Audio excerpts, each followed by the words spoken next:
ఎర్రకోట లక్ష్యంగా Delhi red forte లక్ష్యంగా జనవరి 26, 2025 అంటే గడిచిన జనవరిలో ఉగ్ర దాడికి కుట్ర జరిగింది. 26/11 తరహాలో అంటే 26/11 దాడులు విమానాలు దూసుకుపోయిన తరహాలో దాడులు చేయాలని అక్కడ రెడ్ ఫోర్ట్ దగ్గర అందరూ సమావేశమై ఉన్నప్పుడు కారు బాంబులతో దాడులు చేయాలని భారీ ఉగ్ర కుట్ర జరిగింది. కానీ విస్తృతమైన భద్రత ఉండడంతో ఆ ప్లాను భగ్నమైంది. తర్వాత కట్ చేస్తే దీపావళి రోజు అంటే గడిచిన మొన్న దీపావళి రోజు కూడా భారీగా దాడులకు కుట్ర జరిగింది. అప్పుడు కూడా ప్లాన్ ఆగింది. మళ్ళీ డిసెంబర్ 6 అంటే రాబోయే డిసెంబర్ 6 ఆవేళ బాబ్రీ మసీదుకు సంబంధించి ఘటన జరిగిన రోజు, కూల్చివేత రోజు, ఆ రోజు భారీగా కుట్ర చేయాలని ప్లాన్ చేశారు. రానున్న అంటే 2026 జనవరి 26న కూడా దాడులు చేయాలని ప్లాన్ చేశారు. అలాగే 26/11 ఇందాక నేను చెప్పింది ముంబై తరహా దాడులు అంటే అనేక సందర్భాల్లో అనేక సమయాల్లో ఒకేసారి ఏకకాలంలో దాడులు చెయ్యాలి అని చెప్పి. కాకపోతే అప్పుడు ముంబైలో ప్లాన్ జరిగితే ఈసారి ఢిల్లీతో పాటుగా 200 చోట్ల అతి భారీ పేలుళ్లకు కుట్ర జరిగింది. నేను మిమ్మల్ని భయపెట్టడానికి చెప్పట్లేదు. ఈ 10వ తేదీ నుంచి జరిగిన దర్యాప్తులో అధికారులే నివ్వెరపోయేలా విస్తుపోయేలాంటి నిజాలు బయటపడుతూ ఉన్నాయి. ఒక్కొక్క విషయం రిపోర్ట్ అవుతోంది. ఈ విషయంలో కేంద్రం కూడా వెంటనే వాళ్ళకి సమాచారం ఉండదని కాదు, కానీ దేశ ప్రజలను భయభ్రాంతులకు గురి చేయకూడదు. అందుకే పూర్తిగా వివరాలు వచ్చే వరకు మీడియా కానీ సరే కొన్ని మీడియాలు అయితే చెప్తున్నాయి, కానీ జాతీయ స్థాయిలో కేంద్రం చెప్పిన తర్వాతే మనం బయట పెడుతున్నాం. నిన్న కేంద్ర కేబినెట్ సమావేశమయ్యి దీని మీద పూర్తి స్థాయిలో ఇది ఉగ్రవాద చర్యే, తీవ్రవాదుల చర్యే అని చెప్పి బయట చెప్పిన తర్వాత కేంద్ర కేబినెట్లో ఒక తీర్మానం చేశారు. దీని మీద బాధ్యులైన వారిని చర్యలు తీసుకోవాలి అని చెప్పి. కానీ దీని వెనకాల ప్లాన్ చూస్తే మాత్రం ఒక్కసారి ఒళ్ళు గగుర్పాటు అంటాం కదా, ఒక షాక్ గురవుతాం. ఇప్పుడు పహల్గామ్ ఘటన ఉంది. జైషే మహమ్మద్ ఈ ఉగ్రవాద సంస్థలన్నీ కూడా హిజ్బుల్ ముజాహిద్దీన్ ఈ ఉగ్రవాద సంస్థలు క్లియర్గా పాకిస్తాన్ సైన్యం సహకారంతో ఒక పక్కా ప్లాన్ చేసుకుని కొంతమంది ట్రైన్డ్ వాళ్ళని పహల్గామ్ పంపి అక్కడ అమాయకులైన టూరిస్టుల మీద దాడి చేసి వెళ్ళిపోయారు. ఆ తర్వాత ఏం జరిగిందో అందరికీ తెలుసు. అంటే ఇది జరిగింది మే 7వ తేదీ. దానికన్నా ముందే అంటే జనవరిలోనే అతిపెద్ద ఉగ్ర కుట్రకు దాడి జరిగింది, ప్లాన్ జరిగింది ఉగ్రదాడికి అనే విషయం తెలిస్తే షాక్కి గురవ్వా? నిన్న కాక మొన్న సంబరంగా జరుపుకున్న దీపావళి రోజు భారీ పేలుళ్లకు కుట్ర చేశారు అనేది తెలిస్తే ఎలా ఉంటుంది? వీటన్నిటికీ ఒక కేంద్రంగా ఒక యూనివర్సిటీని హర్యానాలో అల్ ఫలాహ్ అనే ఒక యూనివర్సిటీని కేంద్రంగా చేసుకుని ఇందులో ఉగ్రకుట్రలో భాగం ఎవరు? డాక్టర్లు, ఎంబీబీఎస్లు, ఎండీలు, సర్జన్లు, స్పెషలిస్టులు ఉన్న డాక్టర్లు ఈ ఉగ్రకుట్రలో ప్రధానమైన భాగస్వామ్యం అనుకున్నప్పుడు తెలిస్తే ఒళ్ళు గగుర్పాటు గురవదా? ఈ సూసైడ్ బాంబర్ ఉమర్ నబీ ఒక అసిస్టెంట్ ప్రొఫెసరు మెడికల్ యూనివర్సిటీలో. ఇందులో బయటపడిన పేర్లు డాక్టర్ షహీన్. పెళ్ళయ్యి తర్వాత భర్తతో విడాకులు తీసుకుని ఆ భర్త కూడా షాక్ అయ్యాడు. 12 ఏళ్ళు అయింది మాకు విడాకులు అయ్యి, తను ఎక్కడుందో కూడా నాకు తెలియదు, ఎక్కడికో వెళ్ళాలనుకుంది వేరే దేశాలు, కానీ ఇండియాలోనే ఉండి ఎంత ఉగ్రదాడికి పాల్పడుతుందనే విషయం తెలిస్తే షాక్ అవడా ఆ భర్త, పిల్లలు? ప్రస్తుతం ఆమె అదుపులో ఉంది డాక్టర్ షహీన్, అలాగే డాక్టర్ జుమైల్, డాక్టర్ ముజమ్మిల్ గనయి. వీళ్ళిద్దరూ చెప్తున్న విషయాలు బయట పడుతూ ఉంటే ఇన్ని ఉగ్ర కుట్రలు చూసిన ఎన్ఐఏ మిగతా అధికారులే షాక్ తింటున్నారు. ఈ టెర్రర్ హారర్ ఏ స్థాయిలో ప్లాన్ చేశారని. సో దీనికి కేంద్రంగా చేసుకుంది ఏంటంటే ఇప్పుడు పాకిస్తాన్ కాదు, టర్కీ. ఇవాళ మన ఆంధ్రజ్యోతిలోనే అది ప్రధానమైన హెడ్లైన్. టర్కీ ఎందుకు కేంద్రంగా కార్యకలాపాలు వీళ్ళు చేశారంటే టర్కీ నాటో దేశంలో భాగస్వామ్య దేశం.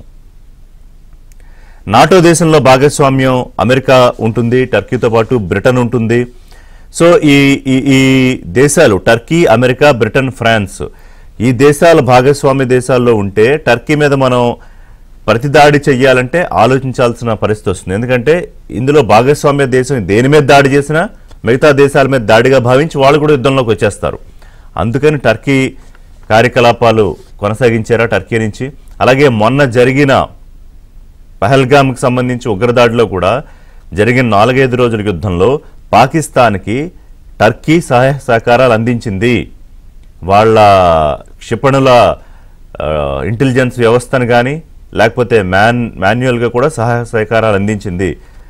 సో అంటే ఇప్పుడు పాకిస్తాన్తో పాటు మనకి మరో ఉగ్ర దేశంగా భారత్ మీద విషం చిమ్మే దేశంగా టర్కీ మారిపోతుందా? టర్కీ భారత్ నుంచి లక్షల సంఖ్యలో టూరిస్టులు వెళ్తారు.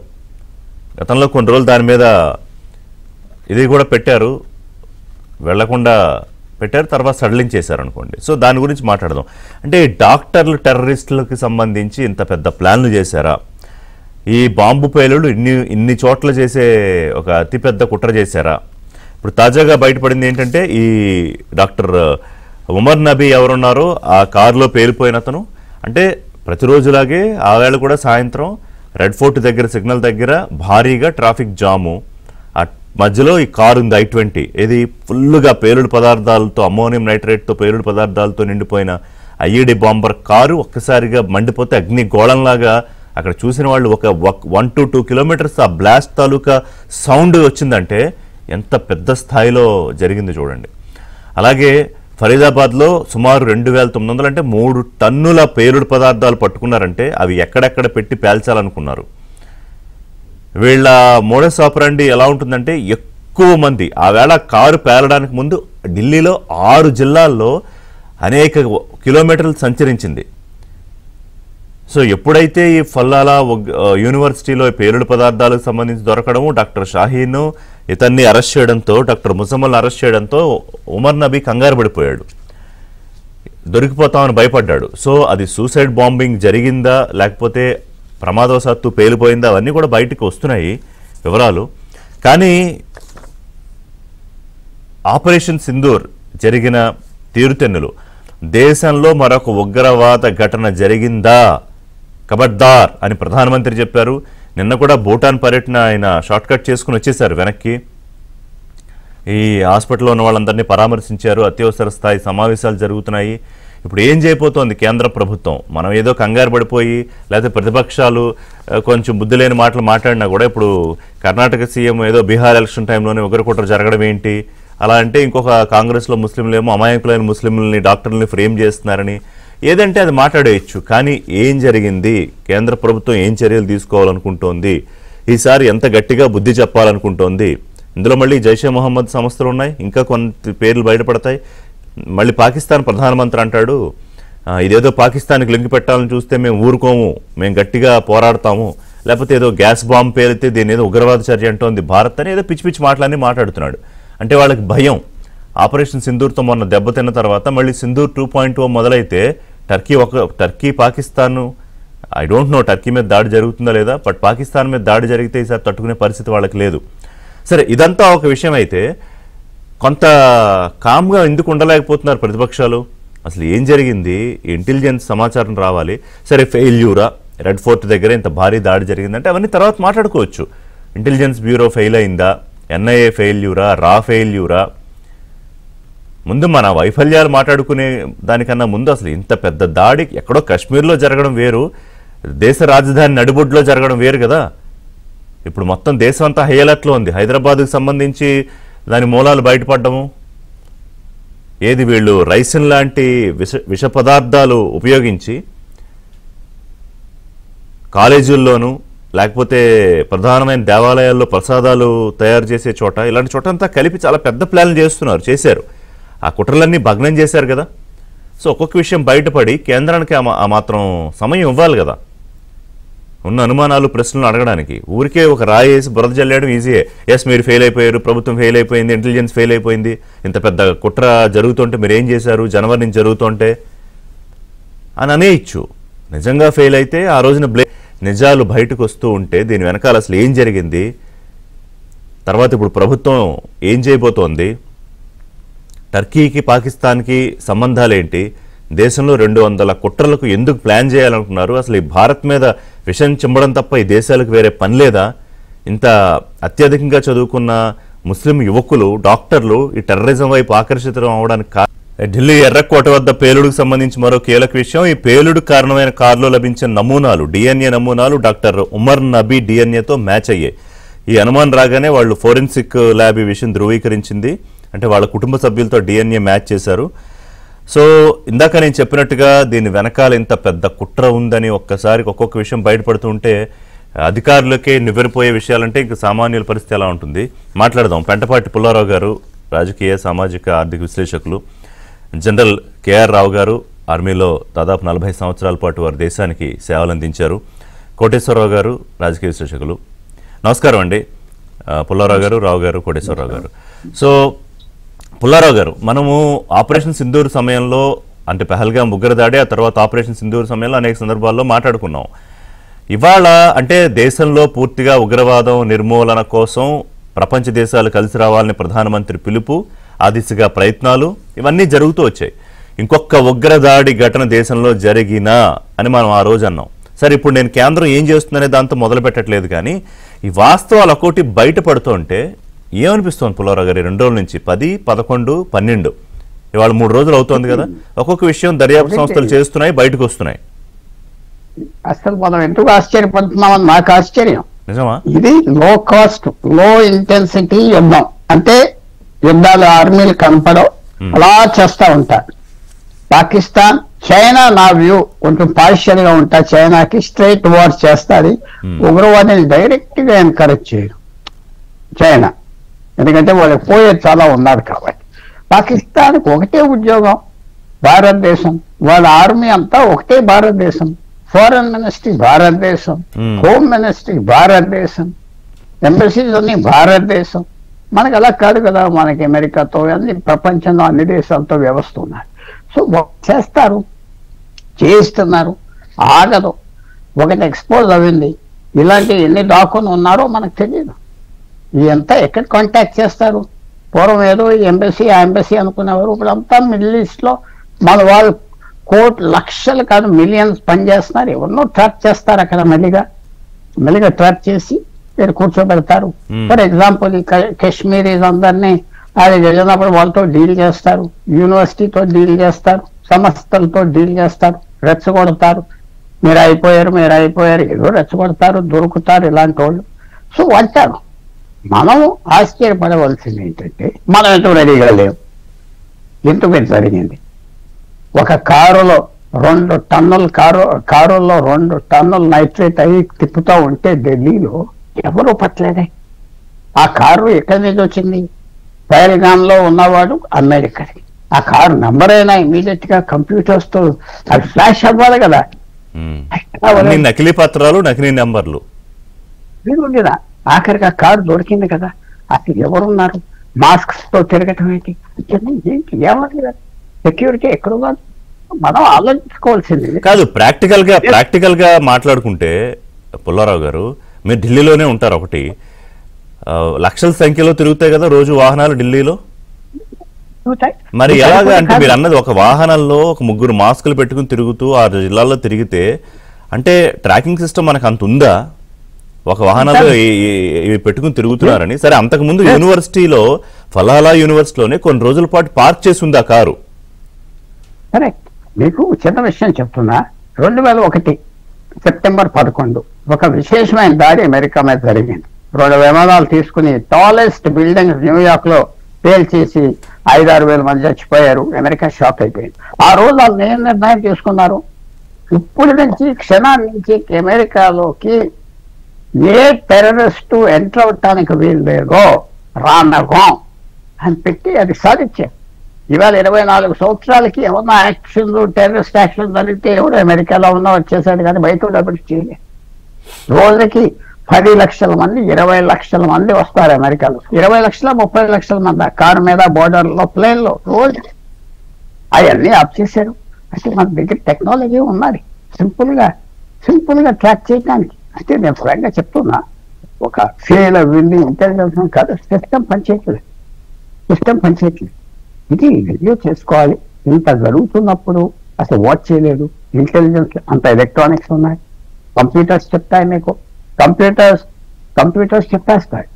ఇవాళ మీరు నా పేరు ఫీడ్ చేస్తే వీడు పొటెన్షియల్ టెర్రరిస్ట్ ఏంటి వచ్చేస్తాడు, లైఫ్ స్టైల్ ఏంటి, వీడేంటి వచ్చేస్తాడు. వాచ్ చేయాలి కదా. మీకు అన్ని ఎలక్ట్రానిక్స్ ఉన్నాయి కదా, మీకు కంప్యూటర్స్ చేస్తాయి, నేను చూడక్కర్లేదే. అవి ఫెయిల్ అయిపోయింది. ఇది ఏదో అయిపోయింది. వాళ్ళు తప్పు చేశారని మనం అంటున్నాం, కానీ మన సిస్టమ్ ఫెయిల్ అయింది కదా. ఎందుకు స్ట్రాంగ్ చేయలేదు, ఎందుకు స్ట్రెంగ్తెన్ చేయలేదు, ఎందుకు ఢిల్లీలో కార్లు వస్తూ ఉంటే ఏదో పెద్ద పోలీసులు రోడ్డు మీద కాస్తారు, హెల్మెట్ లేని పట్టేస్తారు.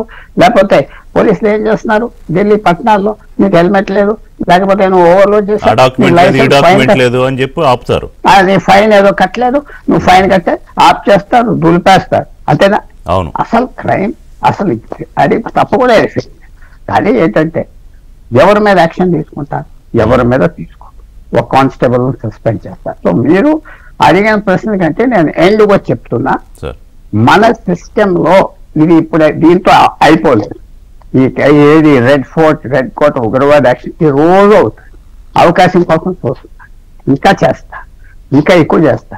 ఎందుకంటే కన్వెన్షనల్ వార్ నార్మల్ గా యుద్ధంతో మనం భారతదేశాన్ని దెబ్బకొట్టాం. ఇది పెద్ద యుద్ధం కదా. నిన్నటి నుంచి ఎంత ఖర్చు అయిపోయింది 3 రోజుల్లో భారతదేశానికి సెక్యూరిటీ మీద? ఎన్ని వందల కోట్లు ఖర్చు పెట్టాం, ఎంత పనులాగిపోయింది, స్తంభించిపోయింది. అక్కడ మార్కెట్లు స్తంభించిపోయాయి. రోజు 100 కోట్లలో వ్యాపారాలు జరిగాయి. 3 రోజుల నుంచి మూసేశారు ఆ మార్కెట్స్ అన్ని. వాళ్ళ పాలసీ ఏంటంటే ఒక మనిషిని ఒక బుల్లెట్ తో చంపేయచ్చు, లేకపోతే 1000 ఖర్చుతో చంపచ్చు, కత్తితో 1000 అలా చంపడానికి. అదే కదా మేక్ ఇండియా 1000 రావు గారు చెప్తారు. యాక్చువల్లీ అదే కదా పాకిస్తాన్ వాళ్ళ ఇది. అందువల్ల ఇది మనకి చాలా అలర్ట్ చేయవలసింది. ఇది దీంతో ఆగదు. ఇంకో 20 సంవత్సరాల 50 సంవత్సరాల 100 సంవత్సరాల వాళ్ళతో విరోధం ఉంటుంది. మనం ప్రిపేర్ ఉండాలి. 200 సంవత్సరాలు యుద్ధాలు జరిగినాయి యూరోప్ లో, అవన్నీ ఒక 100 సంవత్సరాల క్రితం ఆగినాయి. యుద్ధం జరుగుతూ ఉంటుంది పాకిస్తాన్ తో, అప్పుడే ఆగదు. ఎస్, కొన్ని మంచి సిగ్నల్స్ వచ్చినాయి. ఆఫ్ఘనిస్తాన్ పాకిస్తాన్ కి దూరం అవ్వింది. చైనా కూడా పాకిస్తాన్ కి 2-3 నెలల్లో దూరం అవటం మొదలుపెట్టింది. ఎందుకంటే వీళ్ళతో ఏంటి అస్తమానం మన భారతదేశంతో యుద్ధానికి దింపేస్తారు. కొన్ని మంచి సైన్స్ ఉన్నాయి, కానీ పాకిస్తాన్ తో ఈ యుద్ధం అప్పుడే ఆగదు అనేది మాట్లాడదాం. అది మాత్రం టర్కీ రోల్ ఇవన్నీ కూడా మాట్లాడదాం. జనరల్ కేఆర్ రావు గారు, అంటే ఈ ఘటన విన్న తర్వాత ఈ 2-3 రోజుల నుంచి బయటకు వస్తున్న విషయాలు చూస్తుంటే, ఎందుకంటే మీరు ఎన్నో ఆపరేషన్స్, అంటే ఇలాంటి ఆపరేషన్స్ కాదు కానీ ఆర్మీ దగ్గర శత్రు దేశాలతో పోరాడారు కాబట్టి బార్డర్ల దగ్గర, ఇప్పుడు పాకిస్తాన్ చేసే వ్యాఖ్యలు ఏంటంటే ఇదో గ్యాస్ బాంబు, దీని మీద పెద్ద ఇదిగా చేసి చూపిస్తోంది భారతదేశం అంటుంది. లేకపోతే ఇంకో దేశం పక్కన టర్కీ తయారవుతోందా మరో పాకిస్తాన్ లాగా అని అనుమానం ఇప్పుడు వస్తున్న కథనాలు చూస్తూ ఉంటే, ఎందుకంటే వీళ్ళు ఎంచుకున్న మార్గం. అలాగే యూనివర్సిటీలు, డాక్టర్లు ఒకటిసారి ఇన్ని నెలల నుంచి, అంటే లాస్ట్ రిపబ్లిక్ డే రోజే వీళ్ళు ప్లాన్ చేసి ఫెయిల్ అయ్యి మళ్ళీ రిపబ్లిక్ డే దగ్గరికి వచ్చేసే వరకు ఎక్కడ మనం మిస్ అవుతున్నాం జనరల్ గారు? ఒకటి after Pahalgam and after operation Sindoor. So ఇప్పుడు మీరు కొన్ని మంచి ఇష్యూస్ స్టార్ట్ చేశారు. అది అర్థం చేసుకోవాలంటే ఫస్ట్ మనం టెర్రరిజం అండర్స్టాండ్ చేసుకోవాలి, ద ఇంటెలిజెన్స్ సెటప్ అండర్స్టాండ్ చేసుకోవాలి. ఎందుకంటే మనం స్ట్రైట్ అవే మిస్ అయ్యాలనుకుంటాం. ఫస్ట్ టెర్రరిజం అనేది మాత్రం రూట్ మాత్రం అనేది ప్రపంచం ఎక్కడ జరగలేదు. ఎప్పుడైతే సార్ సారీ కేఆర్ రావు గారు, వాయిస్ క్లారిటీగా రావట్లేదు, అంటే కట్ గా బ్రేక్ అయి వస్తుంది. Can you please just check sorry. ఒకసారి మాట్లాడండి చూద్దాం, మేబీ అది ఒకసారి మాట్లాడండి చూద్దాం.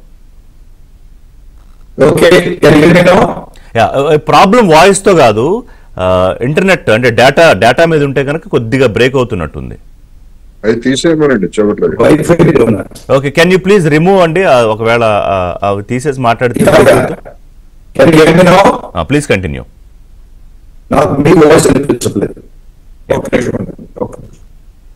So let me take 1-2 minutes. I'll come back to you, K.R. Rao garu. Koteswara Rao garu, you please continue on same question. ఇప్పుడు 2016లో పెద్ద నోట్ల రద్దు సమయంలో ప్రధానమంత్రి గారు చెప్పినటువంటి అంశాలని మనం ఒకసారి ఈ సందర్భంగా గుర్తు తెచ్చుకోవడం అవసరం. పెద్ద నోట్ల రద్దు అనేటువంటిది ఒక ఫూలిష్ చర్య. దానికి ఉగ్రవాదానికి లింక్ పెట్టి విదేశాల్లోనూ లేదా దేశంలో ఉన్నటువంటి ఉగ్రవాదులను నడుము విరిచేశాము, ఇక ఉగ్రవాదం తలెత్తదు అని ఆ రోజు ప్రధానమంత్రి గారు చెప్పారు. దాన్ని మనం మర్చిపోకూడదు. కానీ ఆ తర్వాత జరిగినటువంటి అనేక ఉదంతాలు లేదా తాజా ఉదంతాలను చూసినప్పుడు మరి ఆ రోజు ప్రధానమంత్రి గారు పెద్ద నోట్ల రద్దుకి ఉగ్రవాదానికి ఎందుకు లింక్ పెట్టారనేటువంటిది నాకు ఇప్పటికే అర్థం కాదు. ఎక్కడ ప్రపంచం ఎక్కడ లేదు. అంటే వాళ్ళు ఏదో ఫేక్ నోట్లు ఇవన్నీ తయారు చేస్తున్నారు ఇవన్నీ చెప్పారు కదా కారణాలు. మరి ఇప్పుడేమిటి మరి ఇప్పుడు అసలు నోట్లే తయారు చేస్తున్నారా అనే సమస్య వస్తుంది కదా. ఉగ్రవాదులు తయారయ్యి ఈ విధమైనటువంటి యాక్టివిటీస్ చేస్తా ఉంటే అందుకని సరే సందర్భవశాత్తు ఇప్పటికీ అది రెలవెంట్ పాయింటే నేను చెప్పింది. ఇప్పుడు పుల్లారావు చెప్పినట్టు ఏం చేస్తున్నారు ఆధునికమైనటువంటి మనకి జేమ్స్ బాండ్ ఉన్నాడు కదా అజిత్ దోవల్. జేమ్స్ బాండ్ ఆయన ముసలాడైపోయాడు, ముసలి జేమ్స్ బాండ్ ఏం చేస్తున్నారు ఇప్పుడు వీళ్ళు? ఇప్పుడు మన సైనిక కేంద్రాల మీద నది దాటి ఆ చెత్త ఉంటే గడ్డి పెరిగితే ఆ గడ్డిలో దాక్కుని దాడి చేస్తే మన వాళ్ళు కనుక్కోలేకపోయారు. ఆ గడ్డిని తొలగించాలనేటువంటి కామన్ సెన్స్ కూడా అప్పుడు లేకపోయింది కదా. అందుకని మొత్తం మీద ఏంటంటే ఒక నిర్లక్ష్యం, మనల్ని ఎవ్వరూ ఏం చేయలేలే అని ఒక నిర్లక్ష్యం. దానికి మన జనాలు మన దేశం మూల్యం చెల్లిస్తా ఉంది. ఒకటి ఇప్పుడు కొత్త కోణం ఏంటంటే నిన్నటి వరకు రాత్రి వరకు వివిధ ఛానల్స్ లో చర్చ ఏమిటి, ఆపరేషన్ సింధూర్ 2 ప్రారంభం కాబోతోంది అని చెప్పేసి ఛానల్స్ అత్యుత్సాహంతో చర్చలు పెట్టాయి. ఏ ప్రాతిపదికన పెట్టాయండి మన ఛానల్స్? అంటే ఆంధ్రజ్యోతి పెట్టిందో లేదో నాకేం తెలియదు. దీని మీద ఇదే ఫస్ట్ డిబేట్. ఇప్పుడు అంటే కేంద్ర ప్రభుత్వము పాకిస్తాన్ కారణమని ఇంతవరకు చెప్పలేదు. అయినా కానీ ఛానల్స్ ఇంకేముంది ప్రారంభం అయిపోయినాయి, అట్లా జరుగుతున్నాయి సన్నాహాలు. ఇట్లా చివరికి ఇప్పుడు కొత్త కోణం ఏంటి, టర్కీ కేంద్రంగా జరిగింది. ఇది కూడా నాకైతే ఆశ్చర్యం కలిగించేది ఏం లేదు. ఎందుకు అంటే అమెరికా వాడి ఎత్తుగడల్లో భాగంగా నేను మళ్ళా చెప్తున్నా, అమెరికా వాడి ఎత్తుగడలో భాగంగా ఒక్కొక్కసారి ఒక్కొక్క కేంద్రాన్ని మార్చేస్తూ ఉంటాడు. ఆపరేట్ చేసేది పాకిస్తాన్ వైపు నుంచే కావచ్చు, కానీ అనేక కేంద్రాలు ఉంటాయి. భాగంగా అంటే అమెరికా వాడు మన దేశానికి అగనిస్ట్ గా చేసేటువంటి కుట్రలో భాగంగా క్లైమింగ్ దట్ గతంలో పాకిస్తాన్ కేంద్రంగా జరిగిన ఉగ్రదాడులు కానీ ఇప్పుడు టర్కీలో జరిగిన ఉగ్రదాడులు కానీ వెనకాల అమెరికా ఉందనేది నా అభిప్రాయం. అమెరికా ఉందనేది అమెరికా వాడికి తెలియకుండా పాకిస్తాన్ గాని టర్కీ గాని మరొక దేశం గాని చేసేటువంటి సమస్య లేదు. ఇప్పుడు ఈ ఉదంతానికి సంబంధించి ఢిల్లీలో జరిగినటువంటి పేలుడు మీద, ఆ తర్వాత కరాచీలో జరిగినటువంటి పేలుడు మీద పాకిస్తాన్ స్పందన కనుక చూస్తే మీడియాలో దాని మీద వచ్చినాయి, చాలా తేడా కనిపిస్తా ఉంది. ఎందుకని రెండు ఉగ్రదాడులకు బలైనటువంటి ప్రాంతాలే కదా. మన మీద ఒక సాధారణ కారణం, వాడి మీద అమ్మమ్మ అని గుండెలు బాదుకోవటం పాకిస్తాన్ మీద. ఎందుకని అమెరికాలో ఉన్నటువంటి వాడు ఏమిటి అనేటువంటి పైగా పాకిస్తాన్ వాళ్ళు భారత్ కి లింక్ పెడుతున్నారు ఆ టెర్రర్ యాక్ట్ కి సంబంధించి. వాళ్ళు ఏమన్నా పెట్టినివ్వండి, నేను అనేది వాళ్ళు ఏమన్నా పెట్టినివ్వండి, వాళ్ళ సంగతి. మీరు మాట్లాడేది అమెరికా రెస్పాన్స్ గురించి. ఎస్, అమెరికాకి తెలియకుండా ఏమీ జరగదు. ఉదాహరణకి అమెరికా ఇంటెలిజెన్స్ పేరుతోటి మన అరుణాచల్ ప్రదేశాల్లో చైనా వాళ్ళు కొత్త గ్రామాలు కడుతున్నారు, ఇదిగో బొమ్మలు అని చెప్పేసి మన దేశానికి ఇచ్చి దాన్ని మన మీడియా పెద్దగా ఫోకస్ ఇట్లాంటివన్నీ చేస్తున్నప్పుడు మరి ఈ విధమైనటువంటి కుట్రలు పాకిస్తాన్ వైపు నుంచి జరుగుతూ ఉంటే ఎందుకని అమెరికా మన దేశానికి ఆ విధమైనటువంటి ఉప్పు అందించడం లేదు? పహల్గాంలో అలాంటిది లేదు, తర్వాత ఇప్పుడు లేదు. అనేక ఉదంతాల్లో ఎక్కడన్నా ఇదిగో పాకిస్తాన్ నుంచి మీ మీద దాడి జరిగిపోతుంది, భారత మిత్రులారా సహోదరులు ఏమైనా నరేంద్ర మోడీ గారు, చివరికి నరేంద్ర మోడీ గారి మీదనే సిఐఏ కుట్ర చేసిందనేటువంటి వార్తలు వచ్చాయి కదా మనకి. అంటే మన ప్రధానమంత్రి మీదనే ఆ విధమైనటువంటి కుట్ర చేస్తే అమెరికా వాడు, మరి మన దేశంలో ఉగ్రవాద దాడులు వెనకాల వాడు లేడు అని ఆ కోణం కూడా ఉంది. ఆ కోణం కూడా దర్యాప్తు చేయాలనేది నేను ఇక్కడ చెప్పదలుచుకుంది. ఎవరు ఏమిటనేటువంటిది అంతిమంగా తెలియాలి, కానీ ఆ కోణాన్ని విస్మరించకూడదు. అమెరికాను విస్మరించి పాకిస్తాను లేదా టర్కీనో లేకపోతే ఇంకోళ్ళో కనుక మనం ఆల్టుగెదర్ యు ఆర్ ఓపెన్ ఒక కొత్త డోర్ ఓపెన్ చేశారు మీరు ఇప్పుడు. డెఫినెట్ గా. ఓకే, సో అది మాట్లాడదాం. ఎనీవే నేను అది I'm going to ask Pullarao garu ఏం చెప్తారనేది. Before taking a break, Koteswararao garu, ఇప్పుడు ఈ మొత్తం ఈ మాడ్యూల్లో ఈ డాక్టర్లు, డాక్టర్ షాహీన్ కానివ్వండి, లేకపోతే డాక్టర్ ముజమ్మల్ కానివ్వండి, లేకపోతే చనిపోయిన నబీ కానివ్వండి, ఇంకా కొంతమంది డాక్టర్లు కానివ్వండి, యూనివర్సిటీలు, అంటే ఈ ఆపరేషన్ని ఎలా అర్థం చేసుకోవచ్చు ఇప్పటిదాకా ఉన్న సమాచారాన్ని బట్టి? ఇప్పుడు ఉగ్రవాదానికి గురైనటువంటి వాళ్ళు డాక్టర్లైనా, లాయర్లైనా, జర్నలిస్టులైనా ఎవరైనా ఒకటే. ఉదాహరణకి ఉగ్రవాదానికి గురైన వాళ్ళు కాదు, ఉగ్రవాదానికి ప్రేరేపితమయ్యి అటువైపు మళ్ళిన వాళ్ళు వీళ్ళు డాక్టర్లు కదా. అదే నేను చెప్తున్నా, అదే ఉగ్రవాదానికి గురవడం అంటే ప్రేరేపితం కావచ్చు. లేదా ఇప్పుడు ఈ మధ్య నిన్న ఒక మిలిటరీలో పనిచేసినటువంటి ఒక ఆయన ఏం చెప్పారంటే, ఇటువంటి వాళ్ళకి కొన్ని సందర్భాల్లో ఏ ఆర్గనైజేషన్ తోటి సంబంధం ఉండదు, దేశంలో ఉన్నటువంటి పరిస్థితులను బట్టి వాళ్ళంతటికి వాళ్ళుగానే ఉగ్రవాదానికి ప్రభావితులై ఇట్లాంటివన్నీ కూడా చేస్తారనేటువంటి ఒక కొత్త థియరీని కూడా చెప్పారు. దాన్ని కూడా మనం పరిగణలోకి తీసుకోవాలనేది నేను ఈ సందర్భంగా చెప్పదలుచుకున్నాను. ఇప్పుడు ఉగ్రవాదానికి లేదా ఇంకొక మతోన్మాదానికి గురయ్యేటువంటి వాళ్ళలో ఎడ్యుకేషన్ తో నిమిత్తం లేదు. ఉదాహరణకు 2002 గుజరాత్ పేపర్లో డాక్టర్ మాయా కొదనని ఆమె జైల్లో ఉండి సరే ఈ మధ్య అనారోగ్యంతో బెయిల్ మీద వచ్చింది అనుకోండి. మరి ఒక డాక్టర్ మారణకాండలో పాల్గొని జైలు శిక్ష రుజువు అయింది కదా. అందుకని నేను అనేది ఈ ఉన్మాదానికి, ఉగ్రవాదానికి లేదా ఇలాంటి అవాంఛనీయమైనటువంటి వాటికి గురి కావడానికి విద్యావంతులు లేకపోతే నిరుద్యోగులు లేకపోతే విద్య లేనటువంటి వాళ్ళు అనేది ఏమి లేదు. అంతే. చనిపోయిన ఒమర్ నబీ డిసెంబర్ 6న అంటే బాబ్రీ మసీద్ కూల్చివేత రోజు శక్తివంతమైన పేలుళ్లకు కుట్ర పన్నినట్టుగా కూడా అధికారుల ఈ విచారణ తెలుస్తోంది. జైషే మొహమ్మద్ ఉగ్రవాదులతో సంబంధం ఉన్న 8 మందిని విచారిస్తే ఇది బయటపడింది. అలాగే ఇంకా India gate, constitution club, Gauri Shankar ఆలయం, ఇంకా ఇలాంటి ప్రముఖ కట్టడాలు ఇందాక నేను చెప్పినట్టుగా దాదాపు 200 ప్రదేశాలు వీళ్ళు ఎన్నుకున్నారు ఆల్రెడీ. అంటే ఎంత పెద్ద ప్రమాదం, ఎంత భారీ దుర్ఘటనలు జరిగి ఉండేవో. కానీ పుల్లారావు గారు ఇందాక ఒక మాట అన్నారు, జరిగాయి ఇంకా జరుగుతాయి అని. అలాగే కోటేశ్వరరావు గారు చెప్పినట్టుగా అమెరికా యాంగిల్ కూడా ఓపెన్ చేశారు. ఆ రెండు మాట్లాడదాం. అంతకన్నా ముందు జనరల్ రావు గారితో మాట్లాడదాం. Sir please continue. ఇందాక మీరు చెప్పారంటే ఈ వీళ్ళ మోడేస్ ఆపరండి అంటే ఎన్నాళ్ళ నుంచి జరుగుతున్న విషయాన్ని పసిగట్టలేకపోయారా? కరెక్ట్. ఎందుకంటే కొంత ఇంటెలిజెన్స్ దాంతో నాకు కూడా సంబంధం ఉంది కాబట్టి ఆ ఎక్స్పీరియన్స్ షేర్ చేసుకోవాలి. ఫస్ట్ ఈ టెర్రరిజం గురించి ఇందాక చెప్తున్నాను. టెర్రరిజం అనేది మనం రూపుమాపలేము. Let us be very very clear, మన అందరికీ అర్థం అవ్వాల్సింది. రైట్? అమెరికా ట్విన్ టవర్స్ కొట్టారు, ఇప్పుడేమో ఇజ్రాయెల్ హమాస్ ని గాజా నాశనం చేసినా సరే హమస్ అనే ఇది తిరిగి మళ్ళీ హమస్ లో అందులో చిన్నపిల్లలు ఎవరైతే చూస్తున్నారో హింసాకాండని వాళ్ళు తిరిగి టెర్రరిస్ట్ గా తయారవుతారు. రైట్? కనుక ఒక ఉద్దేశం, ఒక ఆబ్జెక్టివ్, ఒక ఎయిమ్, ఒక నమ్మకంతో ఎవరైతే టెర్రరిస్ట్ తయారవుతారో ఆ నమ్మకాన్ని పోగొట్టడానికి మనం ప్రయత్నించాలి. అప్పుడు టెర్రరిజం తగ్గుతుంది. కనుక టెర్రరిజం ఆపటం అనేది చాలా మంది అనుకుంటూ ఎలా జరుగుతుంది? మోడీ గారు వచ్చారు, బీజేపీ ఏం చేస్తుంది, అదేం చేస్తుంది, కాంగ్రెస్ ఉన్నా ఇవ్వచ్చు ఇవ్వదనచ్చు. కనుక పొలిటికల్ పార్టీస్ లో సంబంధం లేదు నాకు. కానీ సత్యాలను, నగ్న సత్యాలు తెలవాల్సింది ఏంటి? టెర్రరిజం రూపుమాపలేరు. ఎస్, కానీ టెర్రరిజం అవ్వకముందే మనం కనుక్కోవటం, దాన్ని కనుగొనటం, దాని గురించి ఎర్లీ డిటెక్షన్ మెథడ్స్ పెట్టుకోవటం, ఇవన్నీ ఒక ఇంటెలిజెన్స్ దీంట్లోకి వస్తాయి. ఇందాక పుల్లారావు గారు ఒక మాట అన్నారు టెర్రరిజం గురించి. Chinese as they all resort our terrorism. కానీ బేసిక్ కాన్సెప్ట్ ఏంటి? టెర్రరిజం ఇస్ ఎ వెరీ, ఆయన చెప్పినట్టుగా చాలా చీప్ కాన్సెప్ట్. హోల్ హార్టెడ్ గా మన సైన్యాన్ని అందులో పెట్టాల్సిన అవసరం లేదు. చైనా కూడా ఇండైరెక్ట్ గా పాకిస్తాన్ ని ప్రోత్సహిస్తుంది. ఎందుకంటే చైనాకి ఆఫ్టర్ ఆల్ డైరెక్ట్ గా దెబ్బలాడకుండా చైనా మీద ఇండియా మీద ఎలాగల దెబ్బతీయాలని అనుకున్నప్పుడు ఖచ్చితంగా అది ఫాలో అవుతుంది. సెకండ్ ఇష్యూ, ఇంటి కలెక్షన్, ఇంటి దీంట్లో చూసుకుంటే ఒక సాలగూడు లాంటిది.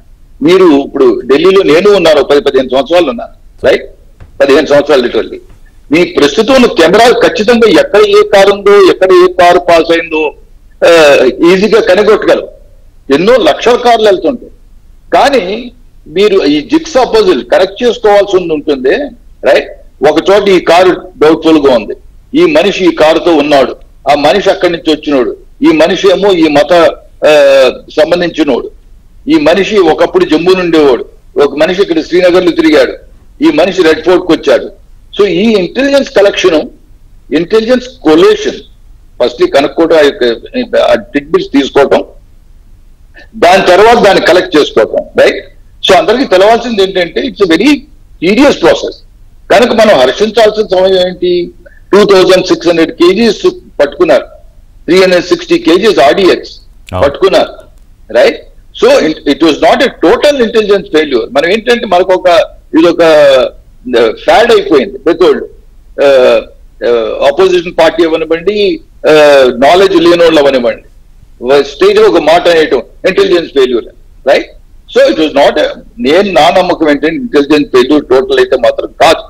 ఎస్, వాళ్ళు ట్రేస్ చేశారు, కానీ ఆ ట్రేస్ చేసి ప్రతి కనెక్టెడ్ ప్రతి షహీన్ అవనివ్వండి, డాక్టర్ మొహమ్మద్ అవనివ్వండి, ఉమర్ నాబీ అవనివ్వండి, ఒకళ్ళొకళ్ళు ఇంతమందిని అరెస్ట్ చేశారు. ఎందుకంటే ఒకరిని పట్టుకున్న తర్వాత ఇంట్రాగేట్ చేసి ఫెయిర్ ఇంట్రాగేషన్ అవనివ్వండి, థర్డ్ డిగ్రీ అవనివ్వండి, ఇవన్నీ చేసిన తర్వాతే ఆ మనుషుల్ని పట్టుకోగలుగుతారు. సో ఈ కానీ సార్ ఇది చిన్న ఇంటరప్షన్. ఇప్పుడు గత జనవరి నుంచి ప్లాన్ జరిగితే సుమారు 10 నెలలు మళ్ళీ జనవరి వరకు కూడా వాళ్ళు ప్లానింగ్ చేసుకున్నారు. జస్ట్ బిఫోర్ ఈ పేరుడు జరగడానికి ముందు ఈ 2900 కిలోలు పట్టుకున్నారు. కానీ ఈ ప్రమాదాన్ని మనం నిలువరించలేకపోయాం. Point number 1. అంటే మీరు అన్నట్టు నేను ఫెయిల్యూర్ అనే ముద్ర నేను కూడా వేయట్లా, నేను నా ఇంట్రడక్టరీ రిమార్క్స్ లోనే చెప్పాను. కానీ ఖచ్చితంగా లోపాలు అయితే ఉన్నాయని మనం మాట్లాడుకోవాలి. ఒప్పుకుంటా లోపాలు, ఎందుకంటే ఎస్పెషల్లీ ఖచ్చితంగా దాంతో చూపిస్తా కొన్ని లోపాలు జరిగి ఉండాలి ఖచ్చితంగా. ఎందుకంటే ఇది చోర్ ఓర్ సిపాయి అంటారే, పోలీసు దొంగ ఆడతాయి. దొంగ ముందు వెళ్తున్నాడు, పోలీసు అనుకుంటున్నాడా, పోలీసు ఆల్రెడీ దొంగ ఇక్కడికి వస్తాడా అన్న అనాలిసిస్ ఉందే. అందులోనే ఉంది గొప్పతనం మన ఇంటెలిజెన్స్. ఎస్పెషల్లీ ఆప్ సింధూర్ చేసిన తర్వాత మనం జైష్ మహమ్మద్ గురించి మనం అనలైజ్ చేస్తే, అది అయిన వెంటనే జైష్ మహమ్మద్ సింధూర్లో ఏం జరిగింది, ఎక్కడైతే ముజాఫర్బాద్ లో బావల్పూర్ లో జైష్ మహమ్మద్ హెడ్ క్వార్టర్స్ కొట్టాం, రైట్? కొట్టినప్పుడు ఏమైంది, మన అజర్ గారి సిస్టర్ షహనాజ్ సయ్యద్ అజర్ అని ఆ సిస్టర్ ఉంది, వాళ్ళ హస్బెండ్ చనిపోయాడు. దాని తర్వాత విమెన్ యూనిట్ ఫామ్ అయింది. తిరిగి మళ్ళీ జైష్ మహమ్మద్ సుమారు 4 బిలియన్ పాకిస్తాన్ రూపీస్ కలెక్ట్ చేసుకుని, రైట్, కలెక్ట్ చేసుకుని వాళ్ళేమో తిరిగి రీబిల్డ్ చేస్తున్నారు. సో జైష్ మహమ్మద్ ఊరికే ఒక చోట మన మద్రాసాలు కొట్టిన, హెడ్ క్వార్టర్స్ కొట్టిన వెంటనే వాళ్ళ నమ్మకం, వాళ్ళ ఒక అబ్జెక్టివ్ మారదు కనుక ఇంకో చోట ఇచ్చేస్తారు. ప్రతి చోట ఒక చోట కొట్టితే ఇంకో చోటకి వెళ్తారు. ఎప్పుడైతే మనం ఆ నమ్మకాన్ని మార్చగలిగితే అప్పుడే ఈ టెర్రరిజం అవుతుంది, లేకపోతే ఈ టెర్రరిజం అనేది ఖచ్చితంగా ఉంటుంది. But yes, only thing is maybe ఒక హాఫ్ అన్ అవర్ ముందు ఎవరు మన మొహమ్మద్ ఉమర్ నబీ అతను ఉమర్ నబీని పట్టుకోగలిగితే we'd have been very successful. కనుక కాబట్టి ఏంటంటే ప్రతి చోట జరిగేది ఇదే. ఇప్పుడు మనం అమెరికా ఫెయిల్యూర్ అనలేము, లోపాలు జరిగి ఉంటాయి. ఆఫ్టర్ ఆల్ జరగకపోతే 2 ఎయిర్ క్రాఫ్ట్స్ టేక్ ఆఫ్ చేయటం, ఆ దరిదాపులోకి వెళ్ళటం, ట్విన్ టవర్ లోకి వెళ్ళటం, అలాగే ఖచ్చితంగా కొన్ని డిలేస్ జరిగి ఉండొచ్చు. ఒక్కోసారి ఖచ్చితంగా కొంతమంది పోలీసులు ఆ ఇన్ఫర్మేషన్ మంచిది కాదని పక్కన పడేయచ్చు. జరిగేది యాక్చువల్ ఫ్యాక్ట్ చెప్తున్నా, చిన్న ఇన్ఫర్మేషన్స్ వస్తాయి. ఇప్పుడు ఆఫ్టర్ ఆల్ ఈ అదృష్టం ఏంటి, ఇది ఎందుకు పట్టుకున్నారు? జేఎన్కేలో పుల్వామాలో కొత్త పోస్టర్స్ అంటించారు. పోస్టర్స్ అంటించి కొత్త ఎప్పుడు వస్తే అప్పుడు ఆ SSB superintendent of police mister Chaudhary అని ఎవరో పేరున్నాయన, ఏంటి కొత్త రకం పోస్టర్స్ వస్తున్నాయి ఇక్కడ, ఎవరు అంటిస్తున్నారు అది మొదలుపెట్టిన ఇన్వెస్టిగేషన్. ఇది యాక్చువల్ బేసికలీ పోస్టర్స్ ఎందుకు వస్తున్నాయి, ఆ ఇన్వెస్టిగేషన్ వెంటబడి తీస్తే అప్పుడు ఫరీదాబాద్ దగ్గర వరకు చేరింది, జైష్ మహమ్మద్ తో కనెక్షన్స్ ఉన్నాయని తేలింది. సో ఇంటెలిజెన్స్ అనేది చిన్న ఇన్ఫర్మేషన్ వచ్చినా సరే మనం దాన్ని చాలా జాగ్రత్తగా దాన్ని అనలైజ్ చేయాలి, ఊరికి వదిలేయకూడదు. కనుక పోలీసులో ఎక్కడో ఒకటి చిన్న లోపాలు ఖచ్చితంగా ఇది పెద్ద ఇన్ఫర్మేషన్ కాదు, రైట్? ఇప్పుడు కారులో ఫాల్స్ డాక్యుమెంట్ ఉండొచ్చు, రైట్? చూసేవాడు గబుకునా నెంబర్ వచ్చేసింది వెళ్ళిపోతాడు. ఒక్కోసారి కొంతమంది తెలివైనవాడు, లేదు ఈ నెంబర్ ఇక్కడ సరిగా రావట్లేదు, నెంబర్ కొంచెం డీటెయిల్స్ ఉంది, మొహంలో ఎక్కడ ఐడెంటిఫికేషన్ చెక్ చేస్తున్నప్పుడు చూడండి, ఇప్పుడు మనం ఫోటో చూస్తాం, ఫోటో చూసిన వెంటనే ఆ బార్ సేమ్ అలాగే ఉన్నట్టు అనిపిస్తుంది, ఫోటోలో కొంచెం డిఫరెంట్ ఉన్నాడు, ఎందుకున్నాడు. సో సమ్ సార్ట్ ఆఫ్ లోపాలు ఖచ్చితంగా జరిగింది, right? So this is important to understand that a bigger incident. ఎందుకంటే మా తోడల్డు ఎడవ సుధాకర్ రావు గారు, పుల్లారావు గారికి తెలిసే ఉంటుంది, డాక్టర్ ఎడవ సుధాకర్ రావు గారని 1993 బాంబ్ బ్లాస్ట్ లో మా తోడలు చనిపోయారు ఇన్ సెంటోర్ హోటల్ ఇన్ ముంబై. 12 చోట్ల బాంబ్ బ్లాస్ట్ జరిగింది, రైట్? అలాంటి పెద్ద దుర్ఘటనలు మాత్రం మనం ఆపగలిగామని నేను అనుకుంటున్నాను. అంటే ఇప్పుడు 26/11 ముంబై అటాక్స్ కూడా ఇన్ని మనం ఆపలేకపోయాం. ఆ తర్వాత కూడా చాలా చర్చ జరిగింది, ఆ తర్వాత కూడా అనేక ఉగ్రవాద దాడులు జరిగాయి. కానీ ఇప్పుడు దేశం అంతా చర్చించుకుంటుంది ఏంటంటే పహల్గామ్ దాడి తర్వాత ఇక మనం అసలు సూపర్ పర్ఫెక్ట్ అయిపోయాము. కానీ ఇప్పుడు మీరు చెప్తున్న దాన్ని బట్టి అర్థమవుతుంది ఏంటంటే we will never be perfect, super perfect పక్కన పెడితే, ఏది ఉగ్రవాదాన్ని నివారించే కార్యక్రమంలో లేదా ఉగ్ర దాడి ఘటనలో ఒక్కటి కూడా జరగకుండా ఆపే క్రమంలో అట్లా తీసుకోవచ్చు దీన్ని మీరు చెప్పిన దాన్ని? నేను ఒకటి ఖచ్చితంగా చెప్పగలిగింది ఏంటంటే 100% టెర్రరిస్ట్ యాక్టివిటీస్ ని ఆపగలిగిన దేశం ఏది ఉండదు, 100% ఆపలేదు. కానీ అలాగని మనం కాంప్లసెంట్ అయిపోయి మనం ఊరుకుంటే మాత్రం అది మాత్రం అవివేకం, అంతే కదా, రైట్? కనుక ఏంటంటే తెలివైనోడు బుద్ధున్నోడు ఎవడైనా ఏం చేయాలి, ఇక్కడ ఈ తప్పు జరిగింది, రైట్? ఈసారి లెసన్స్ ఇప్పుడు అయిపోయిన వెంటనే complete police department, whether it is IB or JK police or, ఒకవేళ ఇప్పుడు జేకే పోలీస్ కిను హర్యానా పోలీస్ కి డిలేస్ కూడా జరిగి ఉండొచ్చు. యాక్చువల్ ఫ్యాక్ట్ చెప్తున్నా, వాళ్ళ ఇన్ఫర్మేషన్ ఇవ్వటం డిలే అయి ఉండొచ్చు. జేఎన్కే పోలీసు యాక్చువల్లీ ఇన్వెస్టిగేషన్ కోసం ఫరీదాబాద్ రావాలి, ఇవాళ రిజర్వేషన్ దొరకలేదు, రేపు వెళ్దాం అనుకుని ఘటన జరిగే వరకు ఆ సీరియస్నెస్ ఉండదు కదా.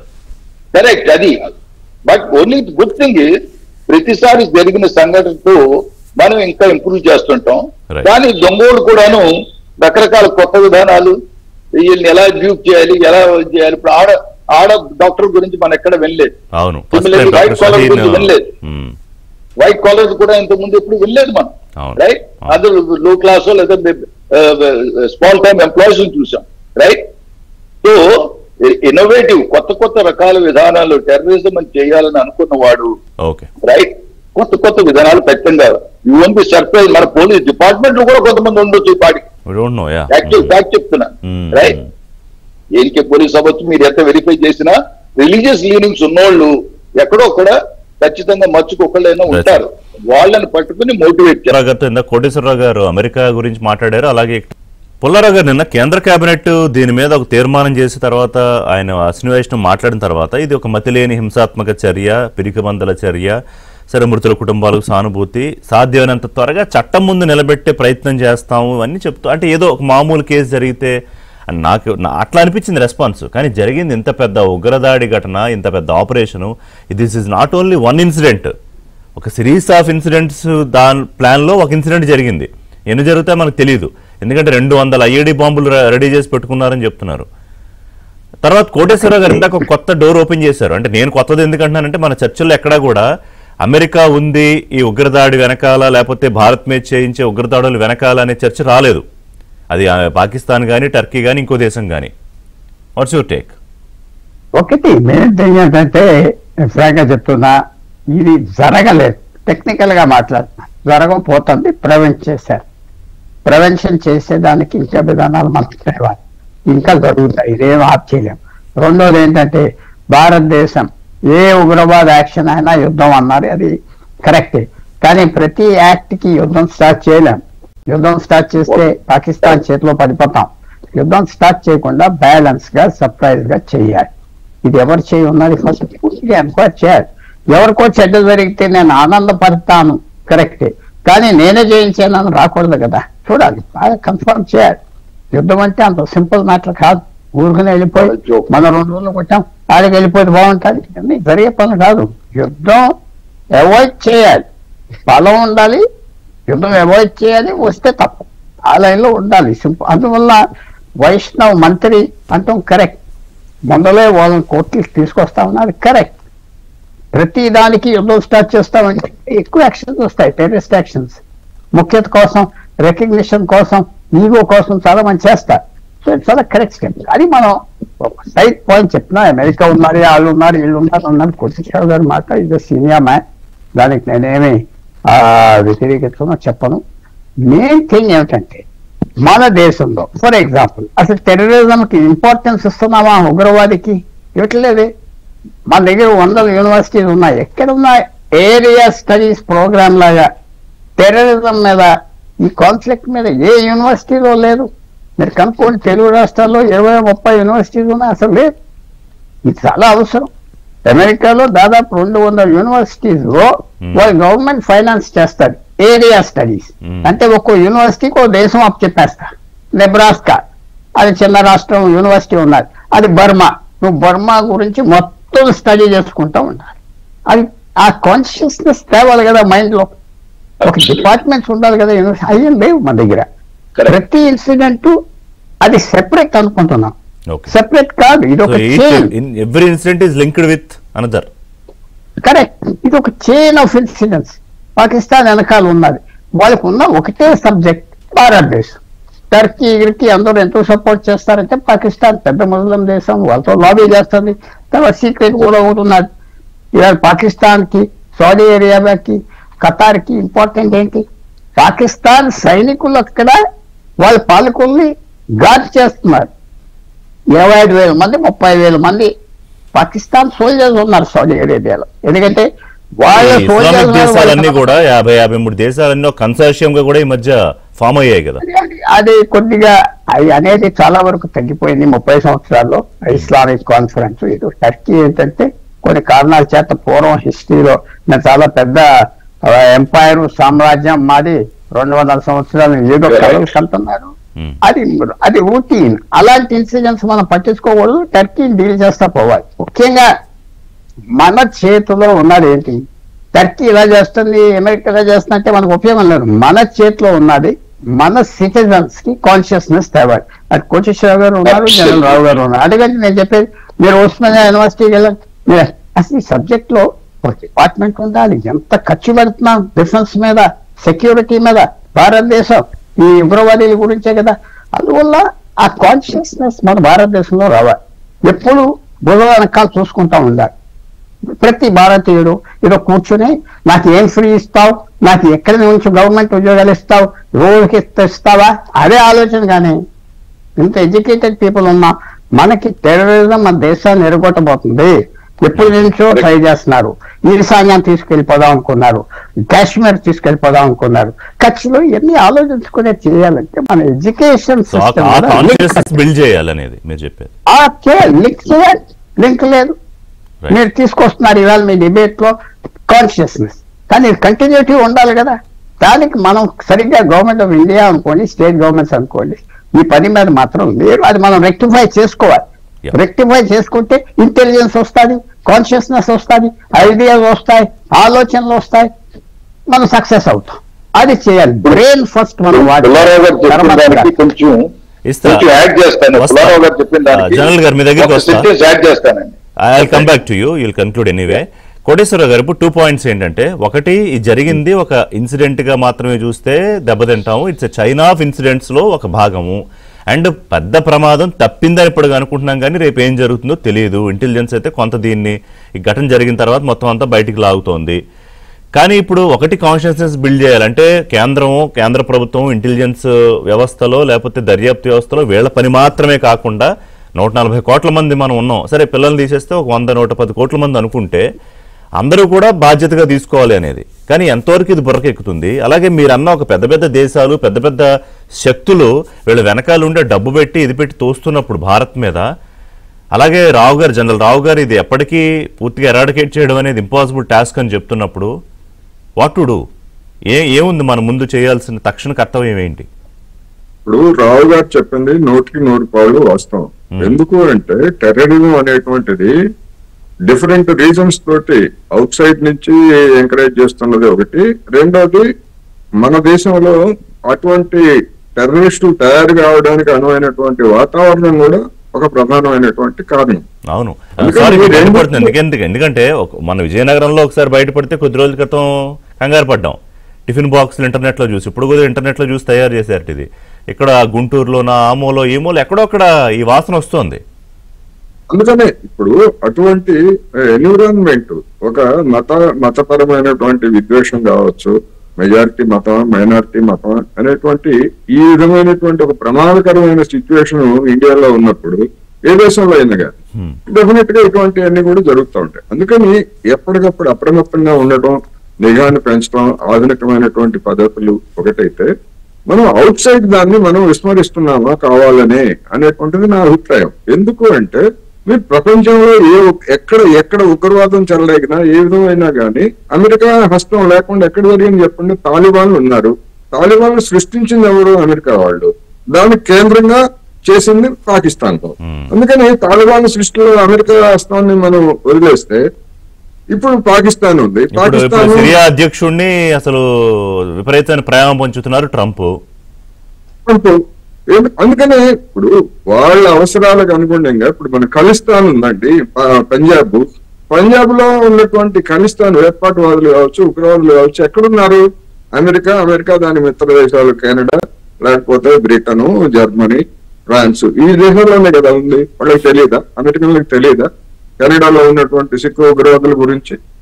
అందుకని దే ఆర్ వెనకాల స్పాన్సర్ చేస్తుంది వాళ్ళ ప్రయోజనాలు. కాదు, ఇప్పుడు వీళ్ళు టర్కీని ఎంచుకోవడంలో ఉన్న ఒక లక్ష్యం, దాని వెనకాల ఉన్న ఒక స్ట్రాటజీయే నాటోలో భాగస్వామ్య దేశం అనుకుంటే, మనకి తెలిసినా కూడా ఇమ్మీడియట్ గా భారత్ ఎటువంటి యాక్ట్ చేయగలుగుతుందో, దౌత్యాలు ఉంటాయి, 100 ఉన్నాయి కదా, ఒకటి కాదు. ఏమి చేయలేమండి కొన్ని సందర్భాల్లో ఏమి చేయలేము. ఇప్పుడు టర్కీ మీద మనం యుద్ధానికి వెళ్ళగలమా? ఆపరేషన్ సింధూర్ పేరుతోటి వెళ్ళలేం కదా. అందుకని మన యొక్క స్థితిని కూడా మనం గమనంలో ఉంచుకోవాలి. రెండోది, ఈ అంతర్జాతీయ వేదికల మీద దీన్ని తీసుకురావాలి. రెండోది, మన దేశంలో ఉన్నటువంటి పరిస్థితిని కూడా మనం మార్చుకోవాలి. ఎంతసేపటికి మనం కొంతమంది దొరికినటువంటి వాళ్ళ మీద మనం ఇప్పుడు మీరు చెప్పారు 200 బాంబులని, అదేని ఇదని, ఇవన్నీ కూడా కొంచెం అతిశక్తి కూడా ఉండొచ్చు. ఎందుకంటే జనాన్ని అట్రాక్ట్ చేయడానికి అనేక విషయాలు ఉంటాయి. వీళ్ళు దర్యాప్తు వాళ్ళు చెప్పినవే. ఇంకోటి ఏంటంటే, నిన్న 2 రోజుల నుంచి అబ్జర్వ్ చేస్తే కోటేశ్వరరావు గారు, మీరు అమాయకమైన ముస్లింల్ని ఫ్రేమ్ చేయొద్దు, ఈ బ్యాచ్ ఒకటి తయారైంది. అంటే ఇప్పుడు ఎవరికి అవసరం ఉంటుంది ఫ్రేమ్ చేసి పెట్టడానికి? ఎవరికి అవసరం ఉంటుందని మీరు ఇప్పుడు ఈ సందర్భంలో ఆ మాట అంటాం కరెక్టా కాదా అనేటువంటి దాంతో నాకు డిఫరెంట్ ఒపీనియన్ ఉంది. కానీ అనేక ఉదంతాల్లో జమ్మూ కాశ్మీర్ లో కావచ్చు, లేకపోతే అనేక చోట్ల సంబంధాలు లేనటువంటి వాళ్ళని ఫ్రేమ్ చేసినటువంటి ఉదంతాలు ఉన్నాయి. ఆ ఉదంతాలు అవి కరెక్ట్ కాదు అనేటువంటి పాఠం ఎక్కడి నుంచైనా తప్పు చేసినటువంటి వాళ్ళు వచ్చిందా ఇంతవరకు? కాదు కదా. అందుకని అటువంటి ఉదంతాలు జరిగాయి కనుక ఇప్పుడు ప్రతిదానికి ఆ విధమైనటువంటి ముద్ర వేసేటువంటి అవకాశం ఉంది. నేను కాదంటలే, నేను సమర్థిస్తున్నాను కాదు, లేకపోతే వ్యతిరేకిస్తున్నాను కాదు. అందుకనే నేను చెప్పాను, ఎన్విరాన్మెంట్, దేశంలో ఉన్నటువంటి ఎన్విరాన్మెంట్, ఉగ్రవాదులు స్వయంగా తయారు కావడానికి కావచ్చు, ప్రేరేపితులైనటువంటి ఉగ్రవాదులు కావచ్చు, ఎన్విరాన్మెంట్ కూడా ముఖ్యం. అందుకని ఆ ఎన్విరాన్మెంట్ ను కూడా రావు గారు చెప్పినట్టు అటువంటి పరిస్థితులను నివారించాలి. ఉగ్రవాదం తలెత్తడానికి అవసరమైనటువంటి పరిస్థితులను నివారించాలి తప్ప ఉగ్రవాదం నివారించడం అనేటువంటిది సాధ్యం కాదు. ప్లీజ్ కంక్లూడ్ ఇన్ 2 minutes అండి. రావు గారు, ఇప్పుడు మీరు చాలా ఇంట్రెస్టింగ్ ప్రశ్న వేస్తారు. దేశభద్రత ఇంప్రూవ్ చేస్తారు. మన దేశంలో internally charity begins at home అంటాను నేను ఎప్పుడు. సో బేసికలీ మన ఎడ్యుకేషన్ సిస్టమ్ లో చిన్నప్పటి నుంచి నేను అనుకోవడం ఏంటంటే, ఈ religion based whether is madrasa any religion based schooling బంద్ చేయాలి మనం. చిన్నప్పటి నుంచి సివిక్ సైన్స్ ఉండేది మా చిన్నప్పుడు సబ్జెక్ట్, ఈ మధ్యన కనిపించట్లేదు. అందుకే ప్రతి మనిషి ఇష్టం వచ్చినట్టు బిహేవియర్ మొదలైంది, రైట్? అలాగే చిన్నప్పటి నుంచి దేశ భద్రత అనే సబ్జెక్ట్ ఒకటి. ఎందుకంటే మనం చూస్తున్నాం, మన దేశ భక్తి, మన దేశ భద్రత అనే సబ్జెక్ట్ మోస్ట్ ఇంపార్టెంట్. తర్వాత మిగిలిన చదువు సంచులు దాని గురించి ఆలోచించి చిన్నప్పటి నుంచి ఇలాంటి టెర్రరిజం జరుగుతుంటే, ఇలా భద్రత, ఇలా అనుమానాస్పదాలు మనుషులు చూడాలి, ఏదైనా అంటువర్డ్ ఇన్సిడెంట్ కొత్త రకాలుగా అనిపిస్తుంది, ఇది చేయాలి, మద్రాసాసు, దిస్ ఆర్ థింగ్ ఇవన్నీ ఆపాలి. Religious based schooling especially. ఎందుకంటే చిన్నప్పటి నుంచి దేశ భద్రత, దేశ భక్తి పెరగాలనుకుంటే సిస్టమ్ ఒకటి మారాలి. ఈ ఫలాలా యూనివర్సిటీలో ఈ డాక్టర్ల గ్రూపే దీనికి ఆకర్షితులయ్యి వాళ్ళు ఇంకొక కొంతమందిని తయారు చేసి ఇదంతా జరుగుతోంది. ఇంకా బయటకు రావాల్సినవి ఉన్నాయి. Right sir. సో మీరన్నట్టు ఏంటంటే, ఇది ఏదో కొంతమంది బాధ్యతే, మనకు సంబంధం లేదు అనుకోకుండా ఎవ్రీబడి షుడ్ బి అలర్ట్. ఇప్పుడు నగరంలో ఎక్కడొక్కడ ఏవో జరుగుతూ ఉంటాయి హైదరాబాద్లో, సో పక్కన గమనించుకుంటూ ఉండాలి. ఇంకోటి ఏంటంటే, మీరు అందరూ చెప్పింది ఈ ఘటన జరిగినప్పుడే మాట్లాడడం కాదు, దీని మీద రెగ్యులర్గా this should be A topic, schools అయినా, కాలేజెస్ అయినా, ఇన్ఫాక్ట్ ఈవెన్ మీడియాలో అయినా కూడా. చూద్దాం సార్ దీని తర్వాత ఇంకా వచ్చిన